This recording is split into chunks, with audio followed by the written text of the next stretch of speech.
Welcome to Popcorn Psychology, the podcast where we watch blockbuster movies and psychoanalyze them. My name is Brittany Brownfield, and I am a child therapist. And I'm joined by Ben Stover, individual therapist. Hannah Espinoza-Rimas, marriage and family therapist. We are all licensed clinical professional counselors, also known as therapists, who practice out of the Ardent Counseling Center in Chicago. Even though we are licensed mental health professionals, this podcast is purely for entertainment purposes and to fulfill our love of dissecting pop culture in all forms. And today we're going to be talking about The Princess Bride. I'm so excited. Yes. One of my favorite movies ever. Really? Yes, I don't love think this I movie. knew that, Ben. I love this movie. So, for anyone who It's really doesn't good. know, it's basically a princess medieval fantasy movie, pretty satirical though, by Rob Reiner from the 80s, about a Princess Buttercup who's gonna get married to this gross dude, Prince Humperdinck, and her lost love from when she was younger, Westley, aka now the Dread Pirate Roberts, comes back into her life after she's been kidnapped, and shenanigans. A lot of shenanigans. And ROUSs. Yes. Yeah. So today the theme is going to And be closure and revenge fantasies, and how Buttercup, Inigo Montoya, and Westley all don't really well deal with the loss of someone. I know I said that odd, but they're not dealing well with a lot. They all choose very different ways Yes. to deal with a loss in their lives or a big change in their lives. With Buttercup, you see more of depression and shutdown. With Inigo Montoya, it is more of the revenge fantasy. And with Westley, he's probably the most well-adjusted, but it is still like projecting a narrative that doesn't come true that results in anger. Oh yeah, he's definitely projecting a huge narrative, and he directs his whole life around it, and also around his anger that is not managed at all. He gets face to face with her, doesn't reveal himself immediately, and then starts grilling her and questioning her. What did you do when your love was killed? How long did you wait before you jumped into the prince's bed, etc.? Mm-hmm. Yeah, they both definitely are angry. Yeah. I think what was interesting Everybody's now angry. watching it again as a therapist, I'll just jump in with Buttercup, is basically her trauma is that she loses the love of her life. Wesley, she thinks he died on the open sea or whatever. Well, and has to marry the prince. And then has to marry that gross dude who's like 20 years older than her and is a real piece of shit. Yeah, agreed. And it seems like after she finds out Wesley dies, she says, I'll never love again. Very dramatic, but also part of a fantasy movie. Yeah. But she just shuts down entirely. She seems to enter kind of almost like dysthymic state.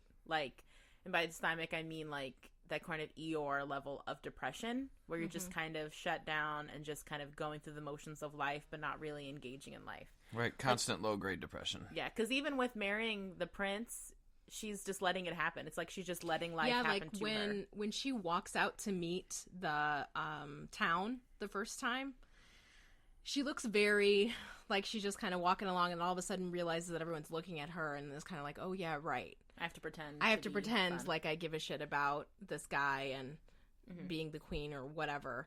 And so I think the other thing that, to go back to our three different characters, is that we present so differently when we need closure. And I think this is a really good example of actually how it could really happen for people. Yeah. That these are really good examples of what it could really look like for somebody who needs closure or who has experienced a traumatic event that they haven't been able to get any closure with. Yeah. Because, yeah, I definitely think, I'll straight up say, I tell clients all the time that closure is a myth. As soon as a client starts bringing up closure with me, I just think if this happened, I would just have closure. Or if I just got to say this thing or do this thing, or this person would finally say this thing to me, I usually, as a therapist, I nip it straight up in the bud as soon as it comes out of their mouth. I'm like, I don't believe in closure. I believe closure is a myth that we tell ourselves. It's because what it is basically, in the field we talk about stuff called magic bullets. And we usually talk about it more in the sense of interventions and medicine, like that, this idea that there's going to be a magic solution to a mental health problem. Like all of a sudden you'll just take a pill, or a therapist will abracadabra on you and you'll just feel better. You'll walk out of the office and everything will be gone. Or that it'll happen quickly. Yeah. And so I think Period. closure is one of those concepts that as soon as my dad apologizes, or as soon as I lose a bunch of weight and run into that guy at the grocery store, or as soon as Ask me out and we'll get married. yeah, as Or soon the as girl will ask me out and get married. Either way. as soon as something happens, I will just magically feel different. And the ramifications of the concept of closure is that even when people I work with get it, whatever that thing is, they don't feel any better, and that in itself can be traumatic. Absolutely. And that it throws them off, which we see a little bit, not to get too far ahead, but in Inigo Montoya at the end, when he finally takes care of the six-finger man, he's just like, I don't know what to do with myself now. Yeah. Because it's either you finally get the closure, whatever that means, and it doesn't make you feel any different, and that can be such a mind fuck that's what you end up working on in therapy for the next, like, 3 years. It can be such a hopeless situation. Yeah. That it felt like it would really make you feel better and it would make you feel different, and all of a sudden, all of this pain and hurt you've been walking around with will dissipate. And that's just not the case. We have to work that out. We have to figure out the best ways to manage that and find different coping skills. We can't assume that it's magical thinking, right? Which is the idea that this one thing will happen and all of a sudden all of the things that have sucked about my life are going to be better, or things won't seem as bad because this one thing got better. And it's just not realistic, unfortunately, as much as we wish that was the case. That's just not how it works. No, it's not. And you can see people generate a more healthy response to trauma. You can see people reframe thoughts. You can see people come to new understandings that could be, the term closure could be used there for that. Yeah.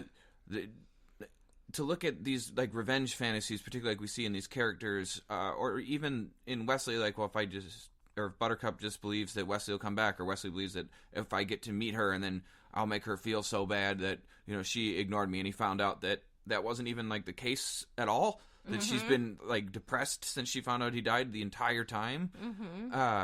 Like, that is more, there's this fundamental ignoring of alternative situations in revenge fantasy situations where because you have a narrative where you think it's going to go a very specific way. Like, you've written a script of a movie in your mind of how it's going to go, but that's what it is. It's a story.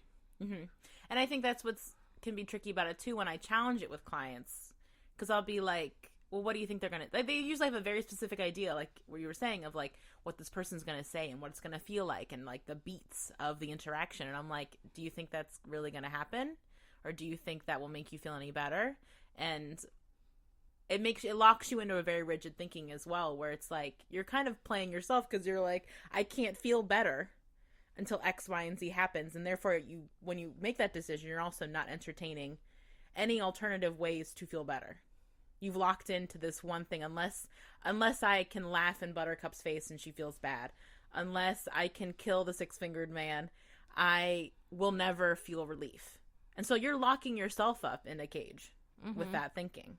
Right, and the other thing that I think that people don't understand is that you're also priming yourself for a negative interaction when you tell yourself stories like this. I was working on this with a client this week who had some anger issues, and with this client I was working on learning to break narratives, because people will start telling themselves a story about how they're going to handle a situation, particularly if it's anger-based, like, yeah, when I see this guy, I'm going to whoop his ass, I'm going to do this or that, and like, or if she says that to me, like, everything will be cool, but if she says this, then I'm going to fly off the handle, and they create this, like, narrative where they can allow themselves to release themselves from the normal bounds of social responsibility and can do and behave in whatever manner they so feel. And like priming yourself for that, it leaves you with a situation where you are no longer considering the realistic outcomes or consequences of situations, and can result in some pretty serious consequences from poor decision making and action taking. You're just not, it can edge into delusion, where you just are like delusional about what it'll feel like and what'll happen, and it gets like with Inigo, it's like it gets into this hero fantasy as well of like it's going to be swashbuckling, and though we don't see clients who are going to like sword fight a dude and to death, but it can be like, if I ever see that guy again, I'm going to really like fuck him up. You know what I mean? And then he'll know what's up, or you know what I mean? Or like, I'm going to hurt the person who hurt me, or if I'm going to scream in my dad's face and he's going to understand how he hurt me. And that can, like, yeah, that's bringing more negativity onto you. You're inviting a lot of trouble because you don't know this person's not going to fight back, or that you'll really hurt them and get in trouble, or you'll start hurting them and then you will feel so horrible after the fact. Because also you are slowly becoming a different person when you really get involved. That's why I said that's the delusion part of it, where you start becoming almost a whole different person in your head than who you are, or who you want to be. Right, or then you ignore the reality that, like, people in revenge fantasies, one of the things that really gets disturbing about it is when they get into these narratives that they will find a way to create this end game with it, that when I strike back, this will be the end game.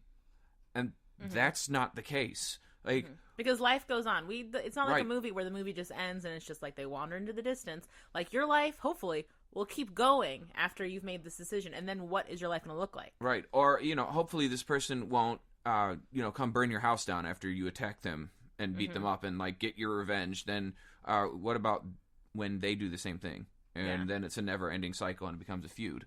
And I think the idea, or of just talking about narratives and the stories that we tell ourselves, I think that's, especially I feel like recently, it's something that's been in every single session that I've had with people right now, where it's like, whether it's with a couple where one partner is telling themselves a story about their partner and the way that they're interacting with them and how that means something, and how when we tell ourselves stories, we weave ourselves into a narrative that often only has one outcome.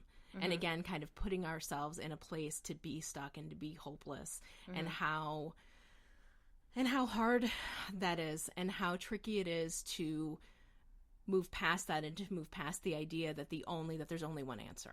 Because there's so often, especially I think part of the podcast that we do, seeing that even 3 different therapists see different ways to help people. There's so often so many other ways things can go, or so many other ways we can look at things, or shift our framework or the story that we're telling ourselves.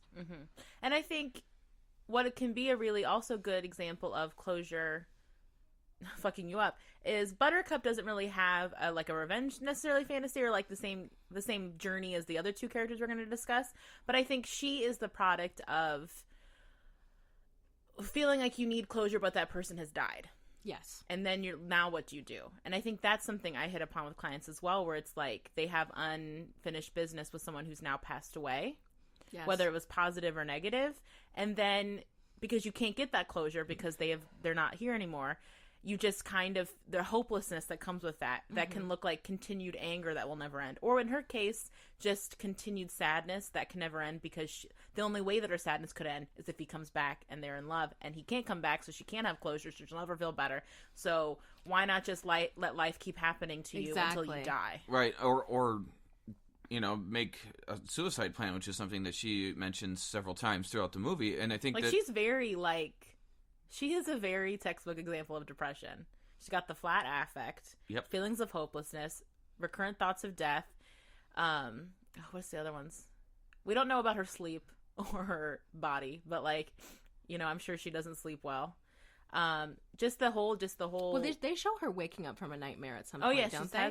She has nightmares. She has. She had the boo boo boo. Yeah, the nightmare which is connected to thinking she's a bad person, like the negative thoughts of self. Right, and that's when Westley after she finds out he's alive. Yes, and that she's purposefully not marrying him because she sacrificed herself for him, because she knew that she doesn't care about herself, because she couldn't live with anything. She's like, I can't watch you die again. I would rather that I die and you don't, because I'm not interested in being without you again and having to go through that. I think that's a really good description. I think she's a very kind of classic version of someone who has depression, and someone who also has had a trauma that they are I don't want to say letting, but their story, that's all their story is. That's all that there is to know about Buttercup, which I think we very much see as a character in this movie. All we know about her is that she doesn't have Wesley in her life, and she doesn't know what to do about that, and that's it. Because we don't even know. We don't even know how Humperdinck found her. Because in the beginning of the movie, she's just weird. Kicking it in some field at her house like a little farmer girl, and somehow she rose in the ranks. I don't know if he was just carousing the countryside and was like, "You're hot, I'll marry you, lady." Well, that's sort of what they said, that based on the law of the land, that he can marry whoever he wants. Gotcha. And I know it's based on a book, so I wonder if the book has more meat to it with that. I don't know, but he's a hunter, so we could postulate that he was out hunting and then he came across her. Yep. But I think what's really interesting, but I think what is also a really good tell of how shut down and suppressed she is that the whole time she's being kidnapped, she never pleads for her life. She never even cries or acts hysterical. She's even shut down while being kidnapped. And she doesn't seem scared to be bossy with them, to be rude, to jump out of the ship. Like, she takes a lot of risks that you could say are reckless because she's egging on these men that have already kidnapped her and are threatening her body and her life. And she doesn't seem like she gives a shit. Like, No. she can be angry or she can be shut down, and those are her two feelings she's allowed to have. I think she also, though, she's convinced that she's going to get rescued and then they're going to get in trouble, and then... I don't know, man. I think she doesn't give a shit what happens to her, because here's the thing. I If think she that's gets true, rescued, too. she I has think to both marry things are this true. old fuck, and her life sucks anyway, so it's like, nah. But then she waits, she like connives and waits until she has an opportunity to run. So I don't think she like didn't care, because she didn't care. She would have just sat on the boat and like Yeah. whatever. I guess what I mean And then is if she wanted to die, she could have Yeah. she could have died by the Yeah. eels very easily. But I think it's just interesting how... The eels. The eels. But I do think it's just interesting how... In any other movie, I feel like, especially with someone that young, like a young princess type, she'd be like, huh, like she'd be panicking or like whimpering or like pleading or like saying like, they're gonna come, like, they'll give you whatever you want. Like, there's no energy coming off of her of like panic or I can't believe this is happening to me. It's a very shut down way that I know I've read somewhere, so I can't, if this is totally bullshit, apologies, that people who are chronically depressed tend to maintain calmness during crisis because they've been mentally waiting for something bad to happen to them. And so when something bad does happen in the world, they're like, okay. And so I wonder if like that's with her. It's like she's just shut down. It's like, yeah, my life sucks anyway. Why wouldn't I be kidnapped by a bunch of pieces of shit? And it's just this kind of like resignedness that I think she seems to have throughout the movie. Right, it would be the one thing that I enjoy in my life where I get my happiness taken away from me. That would be a very depressed interpretation of that. Because when people are depressed, their thoughts get seriously negatively skewed. Yeah. And they interpret things in the most personal and negative way possible. And I think that would be exactly the type of thought that you could expect to see someone with depression dealing with. And then when she does lash out, it's all, when she does have energy to her, it's all anger, which is a very safe feeling that I see a lot with people who have depression, which is I can be angry. Because also societally, we've talked about this before, anger is the most socially acceptable feeling I think we have besides being happy. Yeah. Like, is being angry. It also and so people are results very in the most comfortable attention. being. And but also I think it's very action oriented. Like, we feel like this is bullshit. Like, we tell ourselves when we're angry, we're doing something. We're doing something. So I just remember watching it through that perspective and being like, yeah, she does not try to do shit. Like, she doesn't do any of the pleading or any of the, she's not shaking. She doesn't seem visibly scared. Like, she's just like clocked out. I think that you're right. I also though think that there's a privilege issue here where she's like showing her privilege, like thinking like knowing someone's gonna come and get her because she's so important and she's gonna be the princess. And but she used to just be like a farm girl, though. But she's not now. Now she's the princess. And she's about to be a queen. True. Right. I think there's a privilege thing here where she's like. But also, they're gonna find me, and you're gonna be in so much trouble. Like, you can think, like, when people just go along with shit, when kids pull stuff. Like, think about, like, when you see kids do that, like, you're gonna get in so much trouble for this. Like, we're gonna do this, but you're gonna get in trouble. Like, and it's gonna happen, and I'm not gonna get in trouble because you did this and that. And they don't defend themselves; they just let shit happen. I think that there's a degree of that too. Yeah, I guess I always think of more like the sheltered privilege, which is where you're like, well, I can't believe that happened to me. Like, or it's like the panic because they have no life skills. Yeah, but she's because too hard she used for to that. be a farmer and all that stuff, like, maybe she's a little more well-rounded about it. But I just think she is a good, like, I think just, like, on face value, she's just a good textbook example of just being clocked out. Yeah. And she just has, like, what we call the flat affect or the blunted mood, where it's just, like, she doesn't have a lot of, until Westley comes back and then she gets, excited about that. Go down the hill. But even then, she's not super, like, she's still pretty irritable with him. You know what I mean? Like, I mean, he's kind of an ass to her, and he didn't make any effort to tell her he was alive. Instead, he walked around plotting this whole revenge fantasy, how he can reveal himself after shaming her. Like, write that bitch a letter, dude. Damn. But they're both such teenagers, like, in this movie. Yeah, they are. Like, I don't know how old they're supposed to be, but, like, how quickly they go from, like, fighting to making out to arguing to be your love of my life. Like, they are just very, like, 25, I don't think. Yeah, in real life he was 25 and she was 21, but also, like, I don't know if the setting of this movie, if they're supposed to be, like, 19 and 16. You know what I mean? Yeah, like, who knows? So that's Buttercup. We kind of covered her. Yeah. So, I mean, the big one that everyone knows from this movie is Inigo Montoya. You know, you killed my father, prepare to die. You can't say it that way. Oh, no. You can say it if you want, Go nerd. ahead. If you're going to do it, you can't be like, you killed my father, prepare... Are you, like, channeling Buttercup right now? Hello, my name is Inigo Montoya. Oh, God. You killed my father. Prepare to die. You have to... You did it, Ben. You did it. You did it. Yeah. But I think he's the very... Channeling Anthony there. Sorry, Anthony. From Caves on the Couch. Got it. But I think he's the typical one that everyone knows about from this movie. And he's Absolutely. probably the most textbook example of the mythology of closure. Yes. Like, I'll do this thing, Oh, yeah, the revenge fantasy, then I'll totally. feel better. Mm-hmm.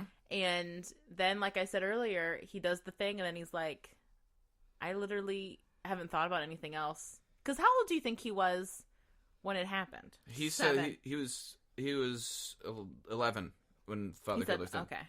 We couldn't I remember. think he if said he was it. 11 years old So it's when like, he got the scars. That sounds right. So he's been like his whole adult life. He's This clearly is in all his he's been late focusing on. 30s. Mm-hmm. And what's sad about that is he's clearly a proficient fighter. He's very smart. He's very insightful. He handles Fezzik like a goddamn dream. He really does. And think of what he could have done with his life if he hadn't been Anybody want some cream? in the narrow tunnel Yeah. of this revenge fantasy. And I think that's what's really sad. And I think that might be something that after the events of this movie, he would have to process with someone is Absolutely. maybe the regret of I've kind of squandered 20 years of my life to try to do something that I did it. And now it's like, now what? Because I think that's I think we touched on earlier is that's the danger of closure is there's no and then Right. when you're thinking of closure. There's Right. no what do I do after that? I think that you're right that there's no what do I do after that. I think that it's the end, not and then. Yeah. It's like it's the end, and then you're like, what about the remainder of the 47 years you're going to live after that? Exactly. Then I what? think I wonder if it's this idea that, but then everything will make sense to me then, and it'll just come to me naturally. And then right. I'll it's be the fine. magic I'll be of- happy it's the then. Then I magic can of live my it. life. Yeah, and everything will fall into place, and it'll be like fucking roses and unicorns and stuff. And then you realize that you probably feel the same, maybe worse. I would wager, because I feel like with him, I wouldn't be surprised if he like goes headfirst into a deep depression after the events of this movie. I think it would be hard to imagine that he wouldn't. I think that, like, I don't know if there would be another way that he could deal with this. I think even though it does seem like he has some pretty good emotional intelligence and seems like he's very sweet and actually a pretty well-rounded individual, except for this one thing that he's kind of been focusing on, as compared to his two companions. He has one person who's just a straight-up maniac, and then he has, and then he has this other person who is kind of helpless in a way, even though they're so powerful physically, and how he kind of helps him manage and deal with the bully that is their other companion. So I think that he really has... It's very clear that he could have done many different things with his life, and so I think he definitely would have that insight into himself, like, what am I supposed to do now? I don't know, and I think I need to figure that out before I can do anything else. He just seems so... I can't imagine what it would be like to have one solitary goal for 20 years of your life that you've been working towards, where you learned how to fence really well and you learned how to fight, and you found these two people who do this kind of work and can find where you get into a place where you can find this one person, and like, holy shit, the amount of work that takes to keep that narrative going for that amount of time is intense. And that emotional energy into that hate. Yeah. That's the thing that I think, like, I try to convey to clients when I deal with people talking about something like this, which does happen, like, not to this level. Like, I obviously, as a therapist, you can't, if someone's like, I'm planning to kill this man, like, we are going to call the police. Yeah. There's a whole duty to warn. At that point. The whole deal of stuff we gotta do. So, you know, if we like, okay, who's the six-fingered man? Let's figure this out. But what we would want to know is, or deal with in this situation is finding out, or what I want clients to know. Sorry, my brain stopped for a second there. It's okay. What I want clients to know is that the emotional energy you are putting into this situation is not being reciprocated. They are not thinking about you. Yeah. Probably. Like, whatever happened, they probably moved on with their life about it, and you're obsessing on it every day. Like, you carrying that with you is hurting you far more than the initial event ever did, because you're letting it continue to fester in a wound. You're keeping the wound open. Like, there's a really, jumping on that, like, I went to, because I took this class once where I had to go to different religious places, and I went to a Buddhist place to sit in on one of their, like, meditations. It was actually one of the most positive religious experiences I've ever had. So if you ever come upon a Buddhist temple and they have, like, an open meditation hour, it's very a peaceful experience. And they were the nicest people I'd ever met. But anyway, the Buddhist monk, sorry, that was leading it was a very happy, cheerful dude, and he was very sweet. And he was saying this thing about how when you're stuck in traffic and you're mad at the person in front of you and you honk your horn and you're screaming in your car, and the purpose of you doing that is you're trying to make that person feel bad, like trying to weirdly convey some energy to that person. He's like, but all you're really doing is you're lighting the flame of revenge, but you're burning down your own candle. So I think about that all the time. Am I burning down my own candle? What? Because I'm lighting this, like, the match of anger. And I think that's the point you're making, Ben, is like, you're like, this is another phrase, revenge is a poison you make for others that you end up taking yourself. I heard it's impossible to throw a hot coal at someone without burning yourself. Like, there's lots of these phrases in Buddhist philosophy. And it's that same idea where you're wasting so much energy on someone who probably has forgotten you. Like, I think even in this movie, when he comes across him, he does not remember who he is. No. And also, I think going back on the thing where you've written a script in your head, and then you panic when it doesn't go the way. I think even the fact that fight was a lot lamer than I think he was planning in his head was going to haunt him. Like, the fact that he ran away and it wasn't this triumphant, like, I'm meeting you man to man and we're going to get into it. Like, one, he almost killed him. Like, the Things Man almost killed his ass. Yeah. He didn't leave that anywhere near unscathed. Agreed. And two, it was a kind of bummer, pitiful-ass fight. And I know that's made for the comedy of the movie. Absolutely. But I could see that, like, that him being, I bet you he'd keep replaying that in his head over and over again.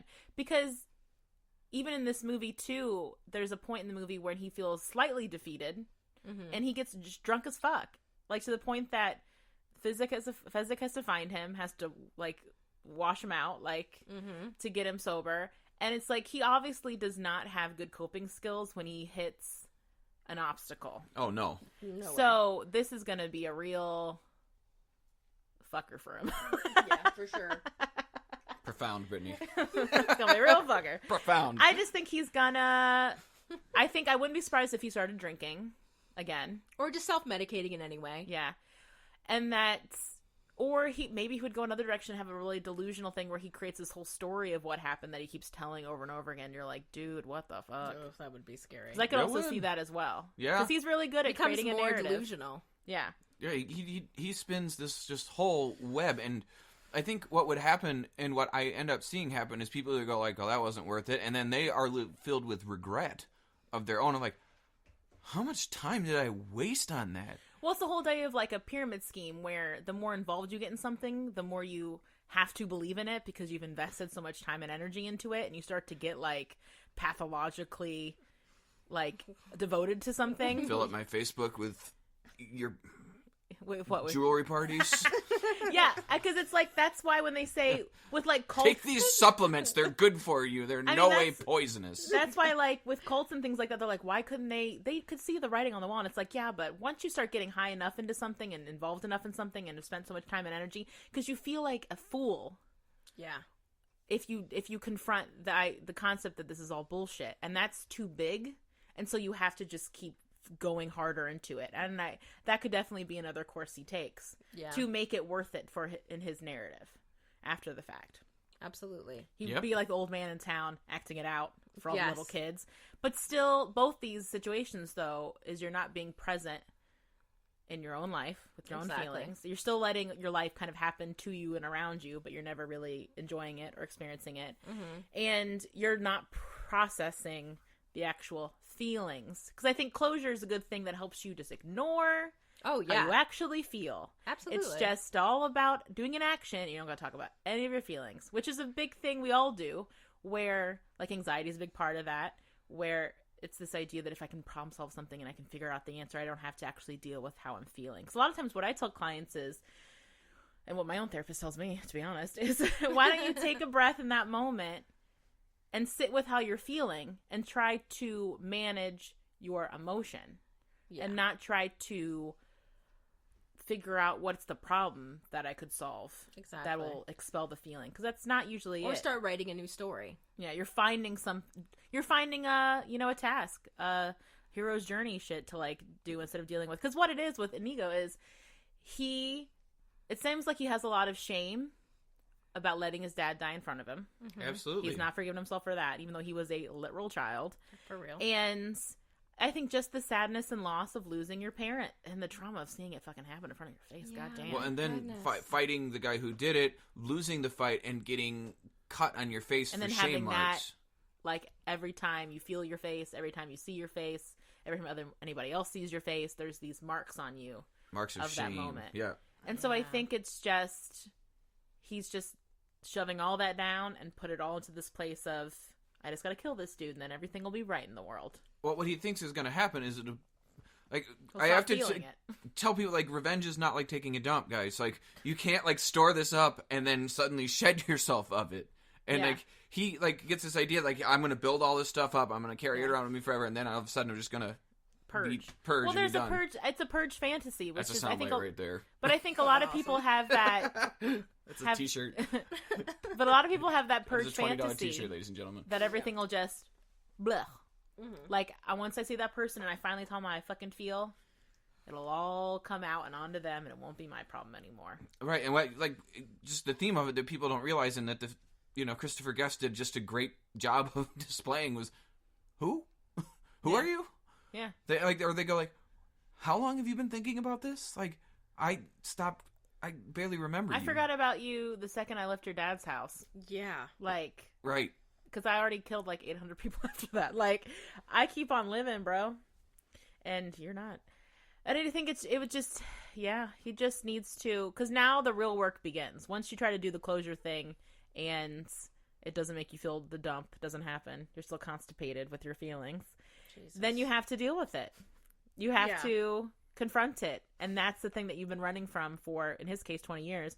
That's the hell of a thing. Absolutely. And I think a lot of stuff, too, with him, which I've had talks with people about, is we're so good about not remembering that we were children when things happen to us. Yeah, we give ourselves this, like, level of credit as if we were adults when this bad thing happened to us. Like, I work with family situations with adult people who maybe they were kids when they were being abused, and, like, they, like, have so much guilt and so much shame about things. And I'm like, you're a child. Would you ask a child on the street? Like, at that time, if they have their own kids or, like, nieces or nephews, other people in their life, I'm like, would you ask this person in your life to step up to an adult and make a situation happen, or to, like, take care of the other little kids in their lives? Like, we really lose perspective of where we were in situations in our life and what was realistic to have been expected of us at that time, and forgiving ourselves for being children or comforting ourselves, our child selves. Right. And if you look at the story with Inigo, like, he was an 11-year-old that took on a full-grown man who was in the royalty class, or at least in the aristocrats. Yeah. Like, he was up there in the elites, and this 11-year-old boy felt the responsibility to try and take him on, and shame throughout his whole life that he lost to an adult man who is a combat-trained warrior. Because he's, the captain of the guard or something now? Like, he was a younger man then as well. So, I mean, like, probably even like more on his game. Yeah, right. For sure. Oh, yeah. He looked like a knight, right? That's what that outfit was? That sounds right. We'll go with that. But I think a lot of that, I mean, we may talk about this more in treatment portion, but it's just cutting yourself a fucking break for who you were and where you were at that point in your life. And even if necessarily you weren't a kid, but were you being hurt in some fashion where you wouldn't have been able to take care of yourself? I think we also project fantasies backwards, where we start to have these unrealistic, delusionally fantasies, like hero stories about we should have done, or could have done. And then sometimes we get fixated on that. Or how it would be so different if I would have done this, or it would have been so different, and if I only, and then we hang on to that.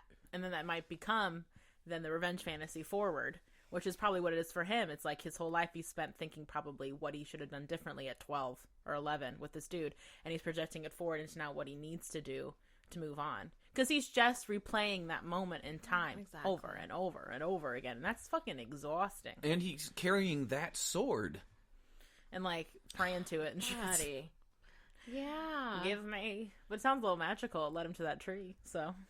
Yeah, maybe it's poison. Poisoning his soul. I don't know. I mean, and I think, yeah, we were saying it's a shame that he didn't feel like he could do anything different, because one thing me and Hannah noted while we were watching it is he is so good with Fezzik in that boat with Vizzini. Because Vizzini is such a little dick. We're not even going to talk about him, but he probably has some sort of personality disorder, inferiority complex. Short man syndrome isn't a diagnosable disorder. It is not. It is not. Well, and also the fun, like, where it comes from is Napoleon, and Napoleon wasn't short for the time. He was shortish. No, I've seen his chairs in the Louvre. Not for the time though. Short legs. For the time, he was about average height. It's something the English made up as propaganda I believe to help their right. troops, because he was such an effective commander, and the guards he hired were huge men. Like, but he was 5'7", 5'8", which is the average height. But the English hired, or the English used that as a propaganda campaign, which was obviously effective because it still exists now. True. To shame him, but he wasn't that short. Yeah. Well, Vizzini is. Vizzini is, and every time I see him, I think of him as Bertram from Family Guy when he played Stewie's little brother. Oh, I don't watch Family Guy. This was like old Family Guy. Okay, I think of him as Clueless, the teacher in Clueless. Yeah, that too. But I think he's so mean to Fezzik, who's clearly like just like a big sweet person. Yeah, and he really screws with Fezzik, which is a way to like undercut someone who's physically bigger than you. But sweet little... this guy's like 5 feet, and Andre the Giant's like 7'3" or something. He's huge. He's emotionally abusive. Yeah, absolutely. But Inigo does such a good job of, like, they do that rhyming game in the movie, and what that really is a grounding technique. What he's doing is, when Fezzik's in a clear state of distress, he gets him to think about what are rhymes, and like he starts rhyming with him. And what you're doing is a grounding technique is something you do when you're trying to pull away from something that's bothering you and to ground you back into something tangible or something simple. So a lot of times when we teach it to people, it might be just like feeling objects in the room, and like closing your eyes and just kind of feeling the chair underneath your body, or closing your eyes and trying to identify all the sounds in the room separately, like the air conditioner versus the clock, da-da-da. So ground yourself back to something simplistic, and that's what Inigo is doing with Fezzik in this movie, is he's grounding him with rhyming, and it's very sweet, and he's very good at like being very attuned to Fezzik, and like, am I saying it right? Fezzik. Fezzik. You're probably saying being attuned to him and seeing when he's in distress and being very sweet to him, and I also think, and the other thing I noticed is some of the physical characteristics of what he does. He comes up to him. He kind of, I think he's touching him, and he might have his arm around him. They're speaking very softly. Mm-hmm. They're not talking very loud. I think there might even be like almost touching foreheads. Like they are very physically close to each other, and a kind of like soothing, like trying to kind of envelop him and kind of be like, look, we can create this kind of safe place around you and me, and we can leave that fucking asshole over there, and I can help you kind of like think about something else. What he's doing is he's making sure he has his full attention. Yeah. By getting really close to his body, making eye contact. I think he gets they get like chest to chest, but he's so tall.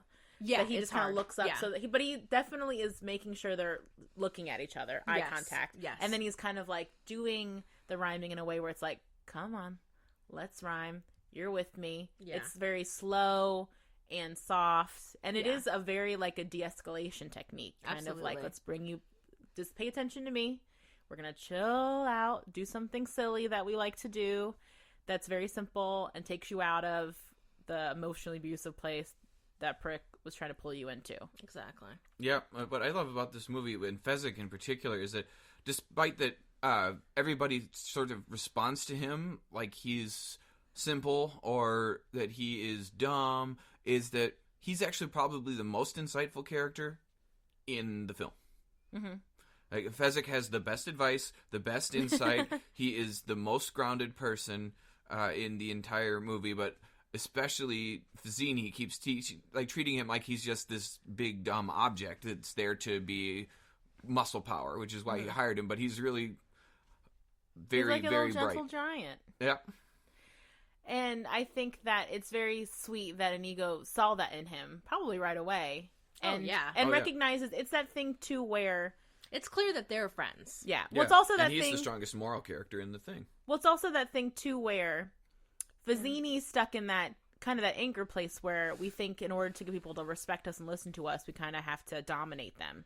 Mm-hmm. And that's how you get someone on your team. Whereas true enlightenment and emotional intelligence is realizing, no, if I build a partnership with this person and we come to a place where we feel safe together and we there is a bond there, then that's when you get true loyalty and you get someone on your team for a long time. Because I'm sure, like, Fezzik would dump Vizzini in a minute if, like, he and Inigo had a better scheme. Yeah. But I'm sure he would not do that to Inigo for Fezzik. You know what I mean? For Vizzini. Yeah. Because I think that's the thing. It's that whole, like, I'd rather have people respect me than love me kind of bullshit. But it's like true respect comes from someone that you are invested in and you want to please them and you want to have a good rapport with them because they do that for you and you don't want to lose that reciprocity. It's not this thing where you're scared of them, so then you respect them. I don't think respect out of fear, I don't think is true respect. It the way that we is not have tricked ourselves into thinking that. I'm scared, and it's also not effective. It's also not the best way to get the most. You get best workers when to get the best. To get the best people to stay with you and work with you. That's bullying them is not effective and not sustainable. And that's how you lose good employees. And that's why Vizzini is dead. Yep. And then Inigo and Fezzik make it to the end of this movie. Right, and also, like, if you look at, like, the characters of this movie, like, since it's a fairy tale, there's always a strong moral component to all of it. Mm-hmm. Fezzik is the only character that throughout the entire film never compromises his moral system. He always does what he thinks is right. Always. I guess true, because when he has to fight Westley, when he's still the pirate, he's very reluctant about it. Well, he threw the rock at him and then told him, "I wanted it to be a fair fight." Yeah. Yeah, like I didn't have to do that. Even all the fighting with Inigo and Fezzik is very like chivalrous with the Man in Black in the way that they didn't have it to be needed to be. Whereas Vizzini was trying to be a little tricky fuck and it bit him in the ass. Which is the morality of it. Like if you come at if you fight fair, you survive. Everyone survives. But if you're trying to be a tricky little sneak, you'll get played and you'll die. You'll drink the poison yourself. Right. But so that means we can the poison. Yeah, they did. They did. But so the next thing with Westley is he's got also a slightly different story in itself, in that he was kidnapped, so he went through a trauma where he was told every day he was going to be killed in the morning, which is so scary. And he seemed like a pretty sheltered, sweet dude when he went off, like very young, to go work on ships. He went off to make his fortune or make his. So he probably went at it very. He didn't think he was good enough to be with Buttercup because she was a farmer's daughter. I don't know. I feel like class I don't wise, understand. She was probably just like one level too high for him. Okay, because he was a servant, and so that's a whole different situation back then. Anyway, but yeah, so he went off to make his fortune, so he would be good enough to marry her.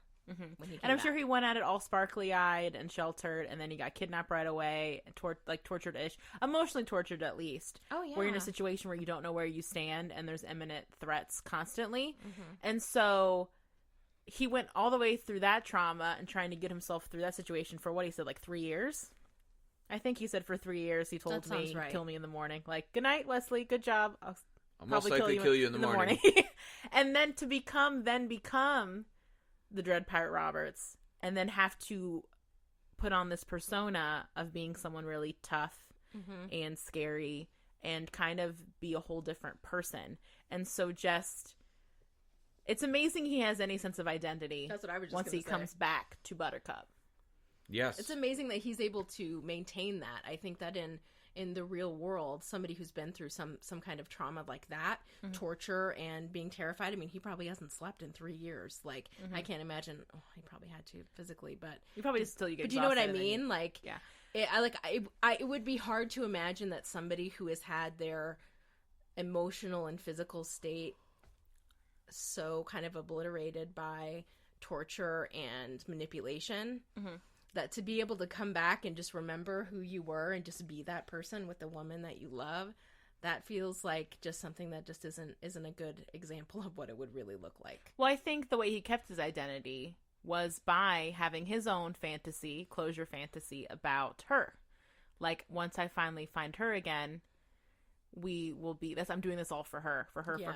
And then that's why when he finds out, like, that she's going to get married to a prince, that rage is so huge. Because, I mean, honestly, they've been apart from each other for what, probably longer than they were together. 5 years. 5 years. So, and they were so young that naturally you think they would have just drifted apart. Like, he would just moved on, fell in love with someone else, or sure. let go of that fantasy because they were so young. But for him to be so set upon it still after 5 years, because they both, him and Buttercup, made each other the solution to everything in their lives. Like, the one thing that would make them feel better in a very unrealistic, unhealthy way. Right. Yeah. It'll be interesting to see how that shakes out. And I'm sure Hannah can probably speak to this later, but when you see that enmeshment in couples, it usually doesn't produce a good outcome. No, it doesn't. Because you're not really seeing each other. Exactly. You're seeing an idea of who you're supposed to be, and also there's a magic to it of you're supposed to fix all my problems. Like, once I had you, you're supposed to fill up the hole inside of me that's been there for years. Everything's supposed to be happily ever after. Well, like, what the fuck? Right? Yeah. You're supposed to be my everything, but, people need to grow together, not, like, grow separately together, not into each other. Right. Yeah. This is why Hannah's the couples therapist. Look at that great word ready right there. Bam, phrase. And that's what I think is, they both have so much angry energy at each other. And even after they've both realized that it's been misunderstandings and that they are back together, there's still that squabbling, I mean, they're in a tense situation when they're in that, the enchanted forest or whatever it is, the swamps. The fire swamp. I also loved in that scene, every time he tried to mansplain something, it went poorly for him. But I think you sure the fuck did. I think Hannah pointed. I don't think those are real. Yeah. But I think a good thing Hannah pointed out when we were watching it, which might be how he also has dealt with his trauma all these years, could be, is he's very good at positively reframing the situations they're in. Like, this isn't that bad, or we can do that, or blah, blah, blah, blah, blah. They get into the forest, and he's like, this isn't that bad. Like, I wouldn't build a house here, but it's not that bad, because all of her comments are negative. And surprise, surprise. And he's constantly is kind of like, oh, like, your dress got a little singe, but we put it out. Like, he's probably had to continue to look for the positives to keep going when he was probably on that ship being told every day he was going to die.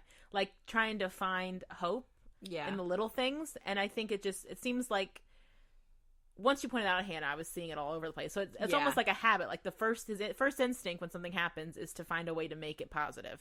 Yeah. Well, and also, like, commercial ships back then in this, I mean, I don't know about their fictional world, but, like, in this time frame, they had cannons, too. Like, it wasn't just the pirates. Mm-hmm. Like, they had guns and swords, and, like, they didn't hire, like, little chicken shits to defend their ships, Like, so the pirates may have come in, like, oh, we're gonna, like you see in the movies, like, we're just gonna take over. Like, yeah, that didn't go peacefully, so chances are his crew has been injured, and he's had to reframe things and demonstrate positive, like, after battles have gone poorly, because... Like morale, like, you have to give pep talks. Keep morale up on the ship. Make sure they don't mutiny on his ass. Yeah, correct. It's a leadership quality, that's for sure. Like, leaders' ability to, like, keep the narrative positive in situations. I mean, the downside of it is that it can seem very condescending when you're having negative feelings, like, it can feel like they're invalidating them by constantly forcing the positive. Saying it's fine.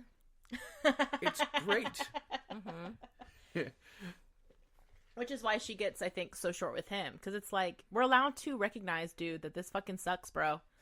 And, like... Sorry, Ben's making me laugh. But with a visual that you cannot see on the podcast format. But I think you can definitely see the skills he's had to acquire. Because also, he didn't talk before he and Buttercup... before he left for his voyages. Like, the romantic story of him and Buttercup is that he didn't really speak to her. It was all like, I don't know, like feelings and eyes and stuff. Except to say, as you wish. And so he's really like a relationship. Just don't talk at all. Just say that. So then you can just project all your fantasies about each other once you're not in your lives anymore. Oh, exactly. God, on and on and on. But anyway, We can talk about that treatment. Yeah, we But should. I think you can really tell he's had to transform himself. And I think part of that probably could be because he got to put on a persona and therefore pretend to be someone else, which a lot of people do that. I mean, even Beyonce has to be Sasha Fierce when she does like concerts to get herself, to protect herself. Allows you to have like a literal, sometimes even a literal barrier between you and whatever it is that Absolutely. freaks you out, to kind of pretend to be someone else. But he definitely, even when he sheds that with her, he's so much more, he's so chatty. He could not be more chatty. Yeah. And he's so relaxed in his chattiness, and he is always doing the positive up thing and like being real cocky and stuff. And so he's definitely changed a bunch. Would be interesting going forward with the movie, because it is one of those things where if you met now as a couple, would you still be in love with each other? Would you fall in love now Yeah. where you currently are? Because I think, not to shit on the romantic fantasy of this movie, but they've spent so much time apart fantasizing about who the other person is and how they would magically fix their lives. Like, she's been probably marinating on that in her in the castle moping, and he's been marinating on his ship. That, are they even seeing each other? Exactly. And that can lead to a lot of disappointment, because what we've been kind of saying about the idea of closure period is you have a very specific idea in your head about what it's going to look like and how it's going to make you feel. And when that doesn't happen, because we're real, natural, organic people with organic situations, that can cause a lot of discomfort. Even if it's a more positive situation, it's not what you were expecting, and so it just makes you uncomfortable. Mm-hmm. And so there can be some irritability with that. Yeah, absolutely. And as you're talking about this, and like I'm sitting there like imagining as Westley, like the ideas that go on in his head and like how he anticipates this is going to go, and then I keep thinking about like what would this look like in reality, and then realizing that there's a movie that covers what it would look like in reality pretty well, which is Castaway.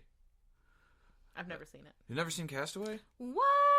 No, thank you. Renee. What do you mean? No, thank you. No, thank you. There's a fantastic film. No, thank you.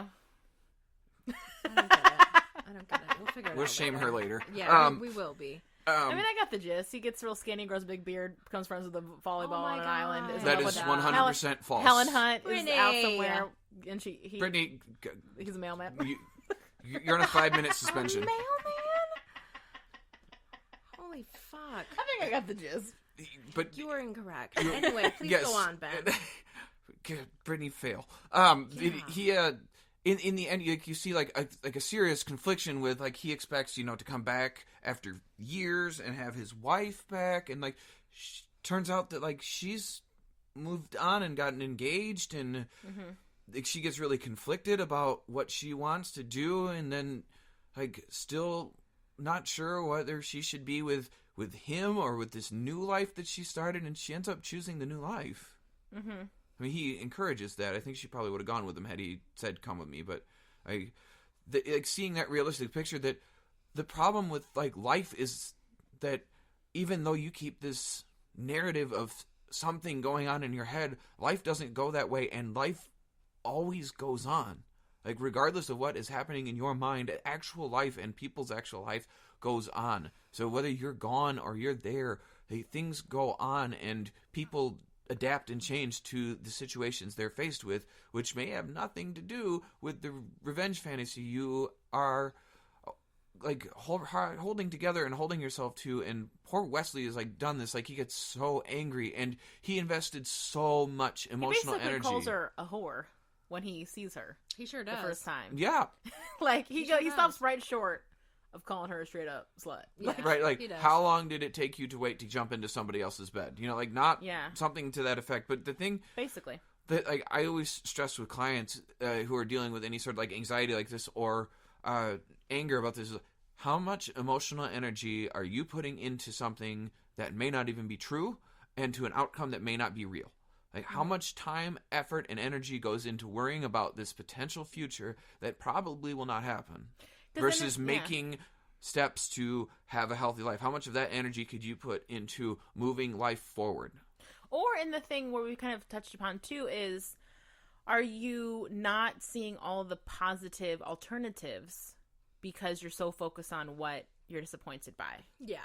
Because, like, even with them, like, I'm not saying they couldn't work out. I'm not trying to shit on this romance entirely.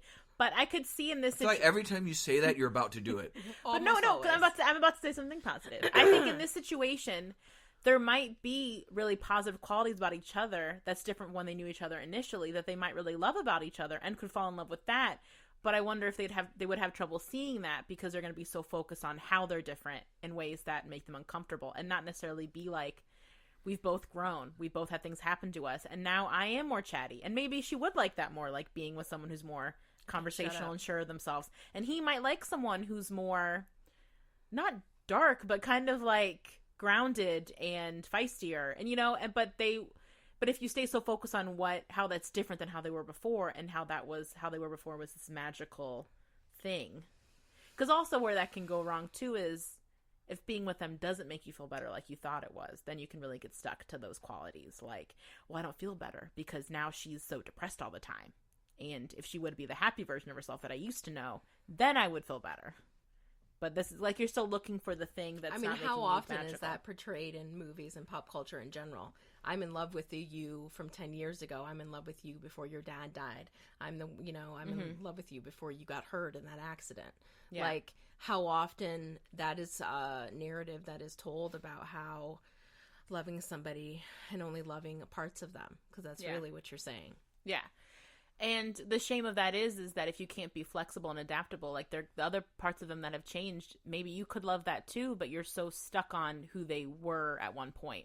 Yeah. Or who you fantasize that they would be. Absolutely. Because I also have people do that too, where I work with them and they're like, man, I was really thinking like back on an old relationship I had and how I felt then, and maybe if I'd made that work out, and like fantasizing on that. And it's just like, but there's a reason why it didn't work out, and there's a reason why you're not with them now.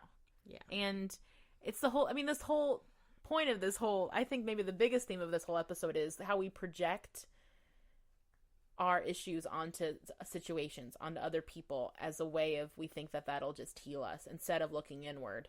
Yeah. And focusing on ourselves. Because what really would have to happen with Westley and Buttercup is they just have to look inward and feel like, what have I been ignoring for all this time that I need to heal so that I can be the best partner to my other person in my life, to Westley, to Buttercup. Like, because they both have had traumatic things happen. They're never going to be the same again. Yeah, and I think talking about, when we get to treatment, talking more about what that looks like with couples, and how really managing, what's really important in a couple relationship is that each person is able to manage their selves and their own issues independently of the relationship in some way, so that they're not making a story where the only way they can feel better is if their partner does this, this, and this. And that's not the way that we can form a positive, healthy relationship, when we're relying on somebody else kind of in a way to make us happy, which, as we know, does not work and is not effective and is not sustainable.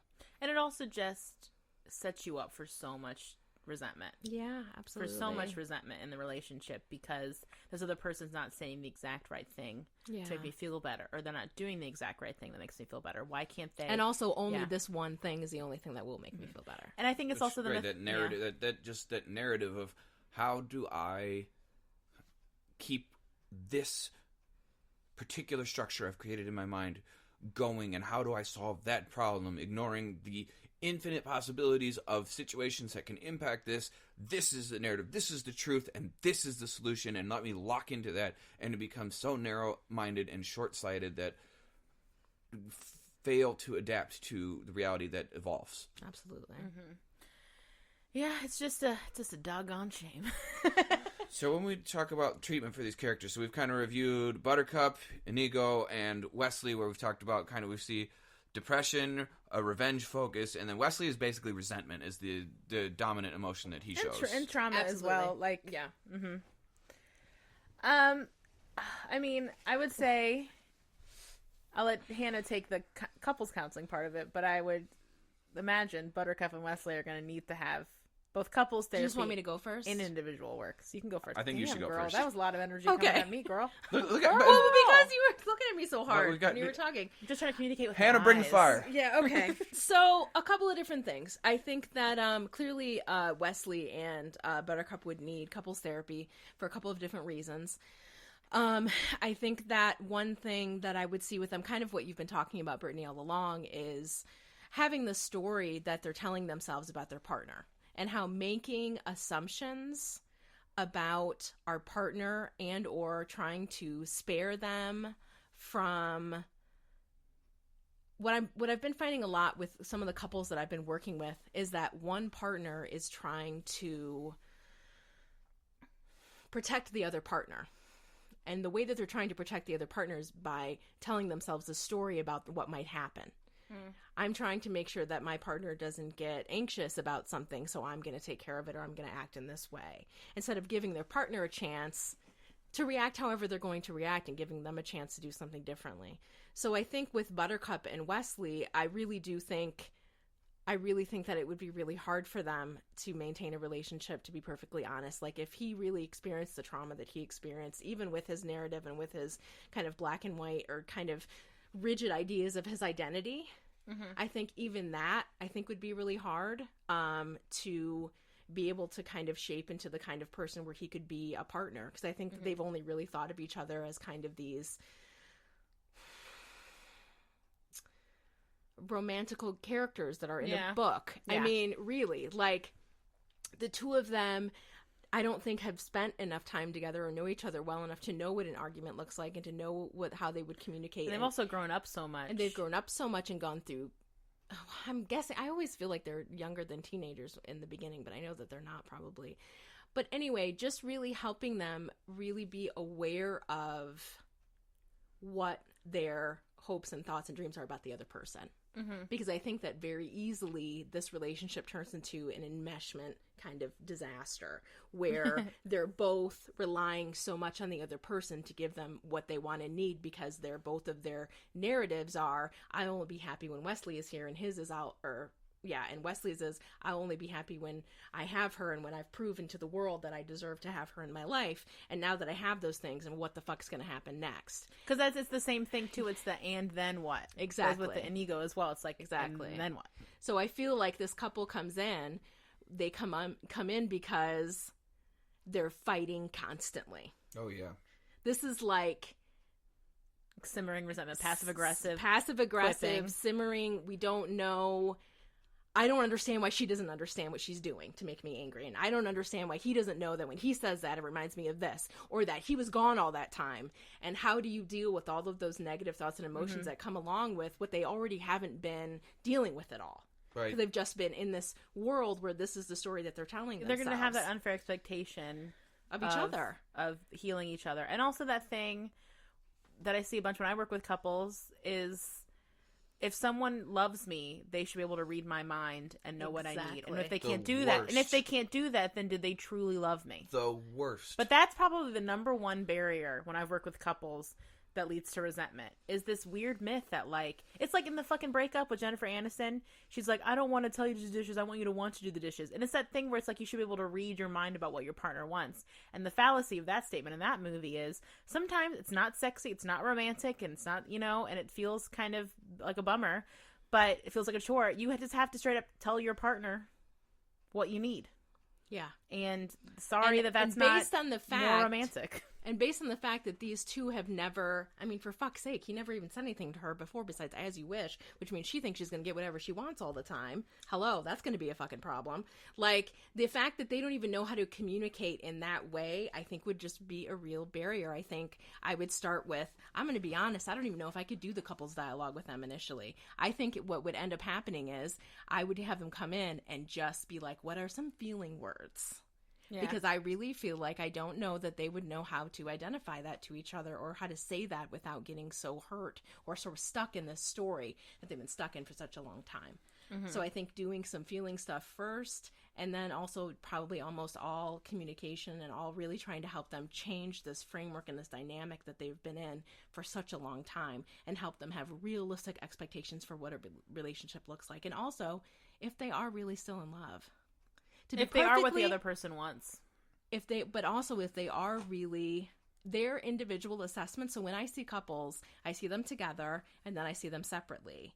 And usually that's to help me get a better idea of what is going on and how it's really the feelings that we really have sometimes when we're not around our partner and the narrative that we're telling ourselves. And so what would be the individual assessments in this case, I think would be really interesting, because I think it would be really interesting to see if one of them is still in the story and one of them is in reality. Yeah. And even that would cause such a shift in the way that they communicate that would be so they'd probably just be hurting each other all the time.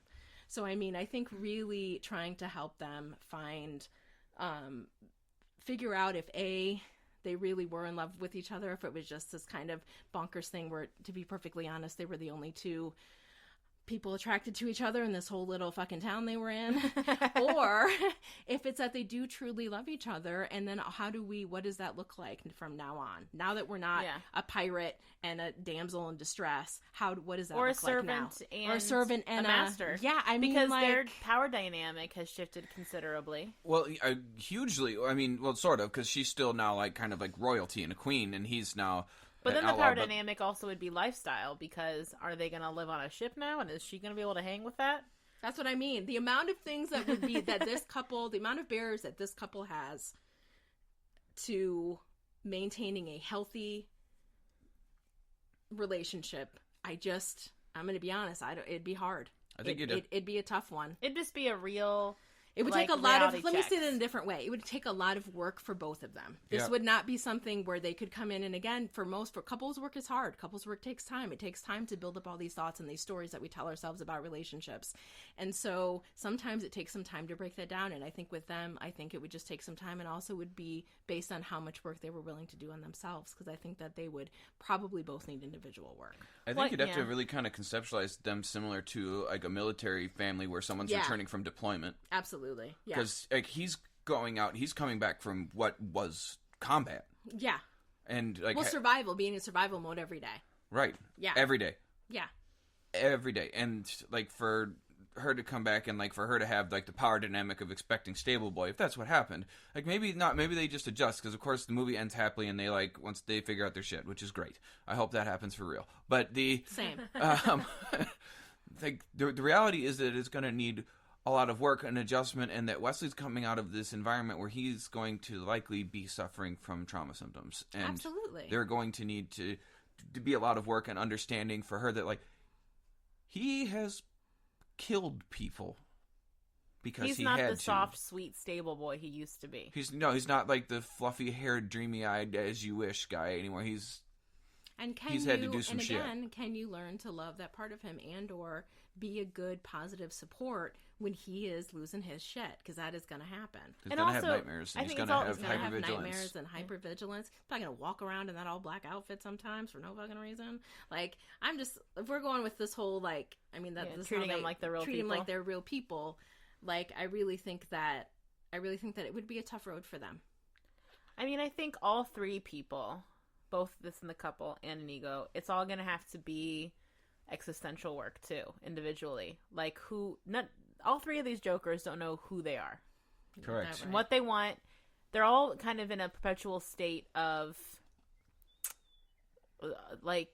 kind of not thinking of the future. Like Buttercup definitely isn't thinking of the future. She's in that very like depressed state where you're just like, she doesn't have the capacity. Yeah. Wesley's just living day by day, getting through it, and Inigo's just getting towards this one goal. And there's nothing after that. And he sacrifices everything to do it. Yeah. His morals, his ideas, because he's clearly like a good guy, but like he is sacrificing that deliberately just to be singularly focused. Yeah.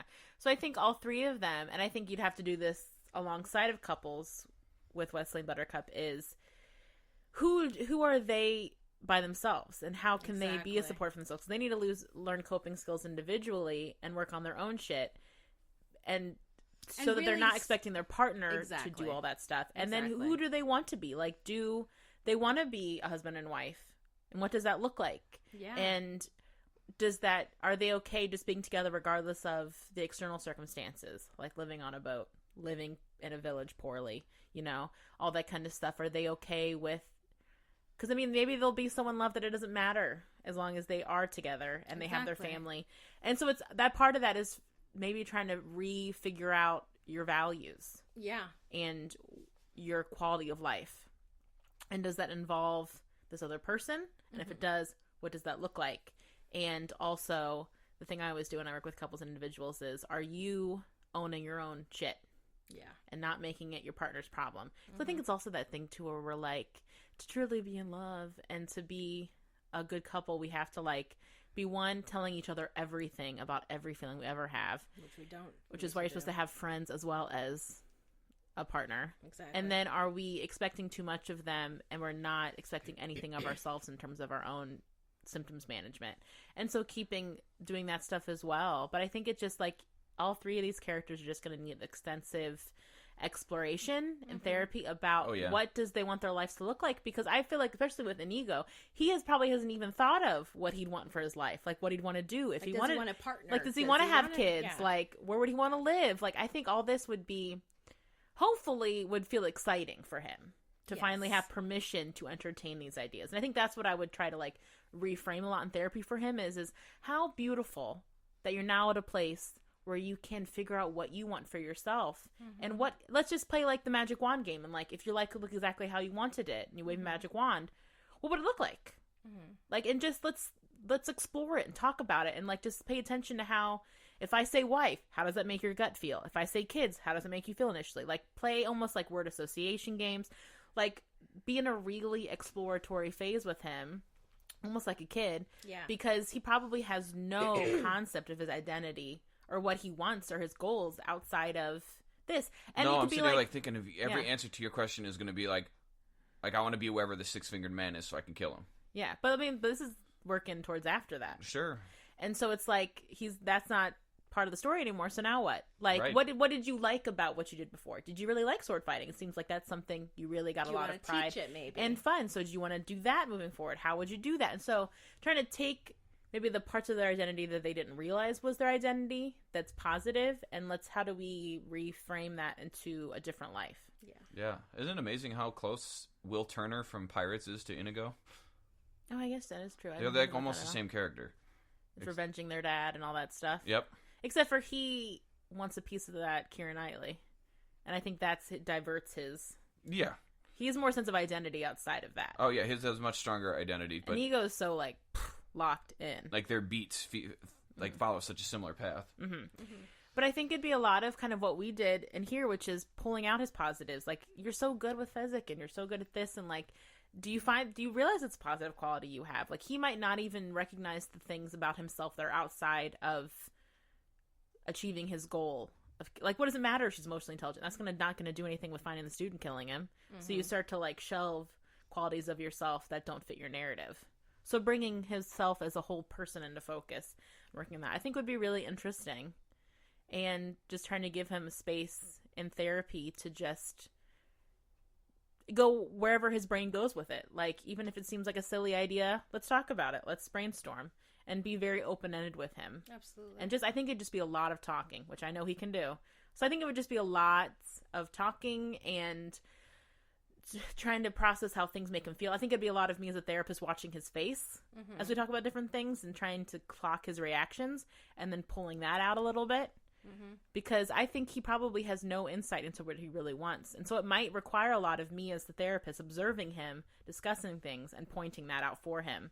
Because I don't know if he'd be able to feel it within himself and identify it. I don't think so. Because it would be a lot of like when I said... Not immediately. I think he could get there, though. But I think at the start it would be... Like an example would be if I said, would you want a family? And he made like a disgusted face. And then he just kept talking. And I was like, well, hold up. When I said that word, your face looked kind of not interested. Like I would maybe mimic his face to him so he could see it. Pull some gestalt on him? Yeah.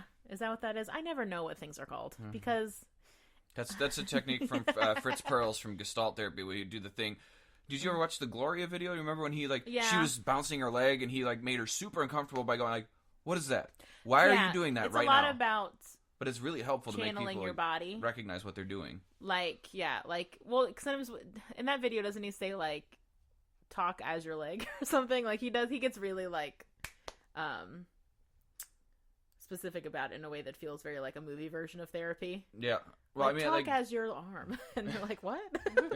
But I think but you're right. The idea is like, what's your stomach trying to tell you? Right. And what's your body trying to tell you right now? Where do you think that feeling, what feeling is living inside of that? And people can get there usually first because body reactions are so, you can't argue with them. You're having them or you're not. Yeah. And yeah, like that's a really easy, though, and don't they're very concrete. So, and they're very concrete, and so it can be an easy way. Can be a place to start with people in terms of identifying feelings, because they might not be able to tell me that they're anxious, but they can tell me that their stomach hurts. Absolutely. And it hurts every time this happens. Yep. So let's go from there. People have such a difficult time connecting that. Like, I work with that in clients all the time. Like, yeah, my stomach has just been really upset. Like, I kind of wonder if I ate something, but I didn't really eat anything different. But I've been worried about this thing so much, like, all day. And, like, Yep. Okay, so let's talk about the symptoms of anxiety. People are like, well, it's just worry, right? Like, no. It's also irritability and stomach difficulties and several hosts of other things that it goes all into this. But stomach difficulties are definitely one of the things that are symptoms of anxiety that people don't acknowledge. And that body connection, like the mind-body connection, is something that I think a lot of us therapists have to spend a lot of time educating people on, going like, not all your symptoms are going to be internal in your mind. Your body might start to get this. If you're depressed, you might move slowly or feel pain, or if you're anxious, you might have an upset stomach or a headache. No, my stomach, like me personally, like my stomach will hurt, and I'll have to pause what I'm doing and think to myself, why does my stomach hurt? Then I have to like go backwards throughout my day, and I'm like, oh, because that thing that happened 5 hours ago that made me feel anxious or nervous or was on my mind, it's still living inside of my stomach. I'm not even conscious of it anymore. Yeah. But it's still reverberating in my body. And that'll help me kind of take a beat and be like, oh, I guess I haven't really processed through that. So do I need to do something to help myself feel better? And I would say, I guess as the child therapist with Inigo, more specifically than the other two, is he never really had a childhood, I would imagine. Like from 11 on, once his dad died, he kind of became probably a little man. He became a soldier. And so I would say it might be interesting to do, but also he has a very childlike energy to him. Yeah. So I think it would be interesting to maybe do some more kid-like things with him, like maybe we're gonna draw what our our feelings, or we're gonna paint what we want our lives to look like, and I might do more silly, or like you'd have to acting things out. Whatever. But I think doing like silly things might be a way to kind of, I don't know, break him up a little bit. Yeah. But I think. Yeah, and maybe like letting him, and maybe doing that work, which is also, is this integrated family systems? IFS? Internal family systems? Internal family systems, where you also talk to other versions of yourself. Yep. So I think with him too, it might be interesting to talk to little Inigo, baby, 11-year-old Inigo, and have conversations where like you forgive each other. Yeah. Or you comfort each other. Yes. I think that would be good too. But that's really hard. Like that's something that when I suggest to people, even the idea of doing that can be really upsetting. Yeah. So you have to be in a really like more solid place to get there. I don't think he'd talk to you right away. I think that you would have to have him teach you how to sword fight while you're doing therapy. We definitely could be physical. Have to do something physical and distracting. I think you would have to have. I think he would try to his world. Charm my pants off. I don't know. Maybe you'd have to see a man. I don't know. I don't think he interacts with. He doesn't interact with any. I guess he has this kind of like bravado thing going on. I wouldn't be surprised if he tried but only around other men. That's true. He doesn't interact with the women at all, does he? I don't think so. Does he interact with Miracle Max's wife, whatever her name is? So I don't think he hardly interacts with Buttercup at all. I don't think so. I think Fezzik interacts with Buttercup more than he does somehow. I definitely he's think the most well-adjusted character. But I definitely think, regardless of the gender of the therapist, I think he would come in with a lot of bravado. Yeah, that you'd have to just kind of work through. Oh yeah. And maybe all that could mean is that you just kind of ignore the bravado parts of it, just kind of like and just stay with him, but don't really react to it, and don't act like ooh, like don't get caught up in it either. Yeah, until it kind of just falls away because he realizes you're not gonna react to it. Right. Benjamin? All right. Well, nobody's talked about Buttercup, so I guess I'll take her. Cool. So, depression is really one of my areas anyway, so I will talk about Buttercup. So, if I were to encounter Buttercup, I think what I'd want to be working on with her is learning to break the victim narrative that she has. Because life is just happening to her, like we kind of iterated. And that's a good point. She's just letting it happen. And I think with her, what I'd be wanting to work on is like to use the in-world phrase. I would use a cognitive reframe with her because she has such a clear concept of victimhood and that things are just happening to me and I have no control and I just have to do this. And I mean, some of it within her world is true because in a feudal society like that, she's as a woman, right? She's clearly a serf and not a lord, and she's like being elevated into class, which is going to mean her family probably gets to move out of the countryside and the little farmhouse probably into the castle, and she gets to elevate her status, but in doing so, she's betraying the oath of love that she somehow silently swore.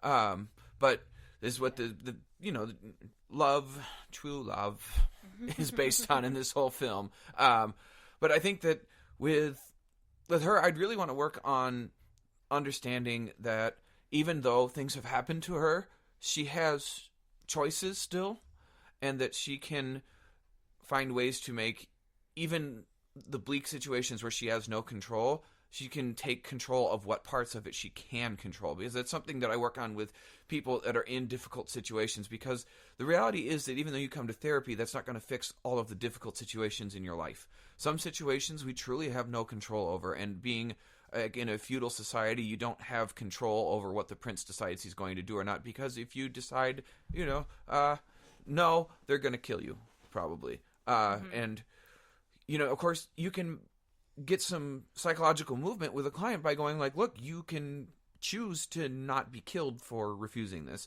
That doesn't make it a perfect situation. It doesn't make it a good situation. It doesn't make it not a terrible situation for her to be in, but it can create a degree of acceptance of going, at least I made a choice to do this or this. That wasn't like, this is the only option, because it's not.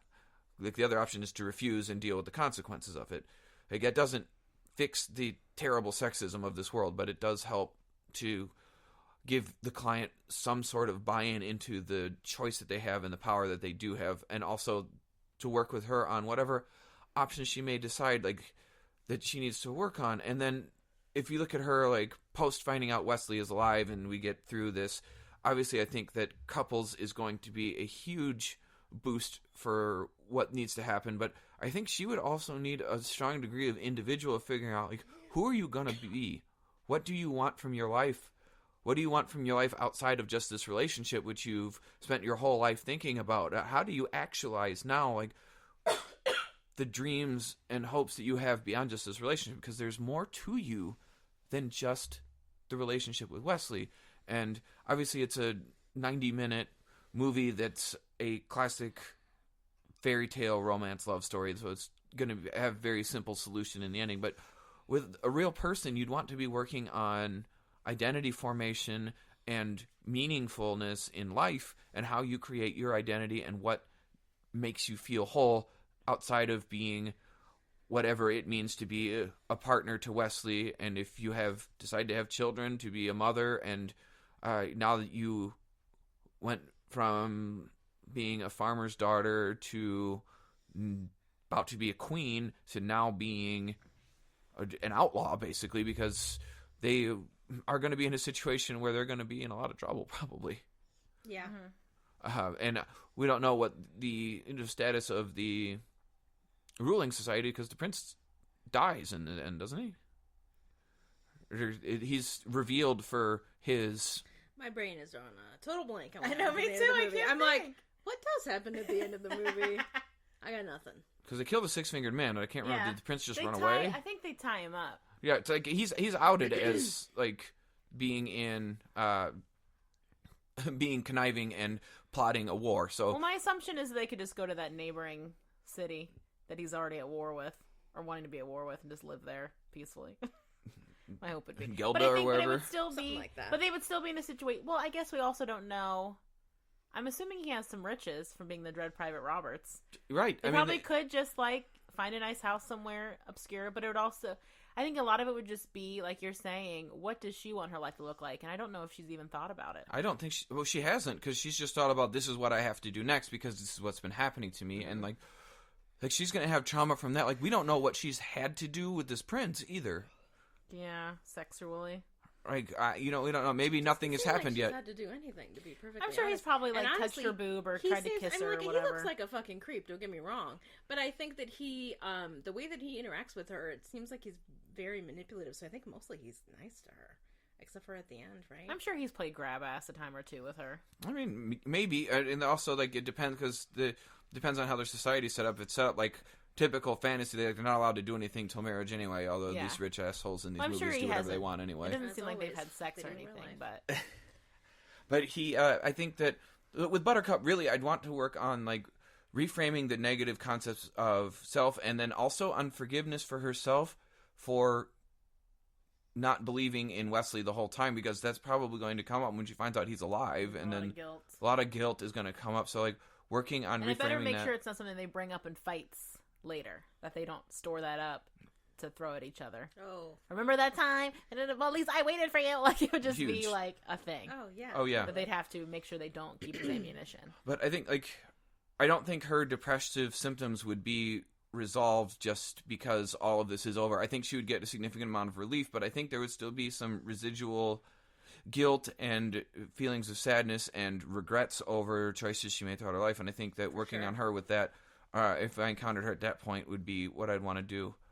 So that would be where I want to. We've covered the other characters pretty well here. I think we can move into final thoughts. I'll start. I love this movie. I just love this movie. Who doesn't? If you don't like this movie, you need to go see a therapist. Agreed. And there happens to be three of them here, ready and willing. Agreed. But I love this movie. I look forward to showing it to my child when she's old enough and letting her see it and the experience, the joy, and just fun of this movie. I think this movie is timeless. It's timeless. Look, we're on the same page. I always love this. I'm amazed at watching it how many of the quotes from this movie, even though it is now 30-some years old, how ingrained they are into the cultural zeitgeist now. Oh, for sure. Like, every character's lines are just so ingrained into everything, and they even from inconceivable to I don't think that means what you think it means. Yeah. Like, you see that stuff on Twitter and in social media all the time, and it's in GIFs and memes, and I just love it. The movie's over 30 years old now, and it feels still so present. Yeah. Like you're saying, in the zeitgeist. Like, it does feel like a timeless classic. It does. And then, like, the thing that, like, the only thing about the entire movie that felt dated to me was the very clearly not real music in it, like the electronically created music. Yeah, the 80s were bad about that, where all the scores had a synth element to them. Yeah, it was all very synth sounding, and I was like, but that's the only part that felt dated. The rest of it just... It's timeless, and I think it will be around a long time, and it will be a great movie we look back to. Nothing can ever be The Wizard of Oz, but I think this is going to be in that same timeless category eventually. Well, because it's a good classic movie in that all ages can appreciate it. There's something in there for whatever age you're at. It's pretty harmless if you're younger. Like, to show it to a younger kid, like, nothing about it is super offensive. Right. I think the most scandalous thing he says is when she's gonna stab herself and he goes, to ruin perfect breasts like that. Like, I think that's like the most scandalous thing that gets said. I think maybe you're the whole movie. Yeah. But yeah, and it's just just so cute. Like, just it's a very simple story. It's a very simple romantic story. Cary Elwes, I think it's how you say his name. Elwes? How you say his last name? Elwes, yeah. He lives in my heart as Robin Hood from Robin Hood Men in Tights, because I was obsessed with that movie as a kid. But he's just such a good little swashbuckler in this movie. We were talking about how he kind of like makes us think of like Errol Flynn, especially with that mustache. Yeah. And I think it is just still so funny, still so quotable, and now feels really deep now that we've talked about it like in a therapeutic way. I'm like, damn, this movie's got motherfucking layers. Because I think when we started watching it, me and Hannah were like, is there going to be anything to talk about in this movie, really? And then we're like, oh, no, there is a lot of stuff to talk about. There is. And, like, one thing that we didn't even touch that I would love to hear Hannah's take on at some point is Mirko Max and his wife. They are my favorite part of the whole movie. Just when she comes screaming, liar! Liar! Their relationship is hilarious. Billy Crystal, and I don't remember who played the other. Carol Kane. Yeah. They are hysterical. Yeah. They're really funny. And silly. Yeah, I really like this movie. I actually didn't see it, I don't think, until I was a grown-up. For some odd reason, like a bunch of movies I didn't see until I was a grown-up. But I really love this movie, and it was really fun to watch, and it was fun to try and pick things out. And I think you guys are right. I think it'll be around forever. All right. So you can find us at Facebook and Instagram at Popcorn Psychology. You can find us on Twitter at popcorn_psych. You can always email us at popcornpsychology@gmail.com. And yeah, just find us on all our platforms and, like us, support us, review us on iTunes. That really helps other people find us as well. And we will hear from you soon.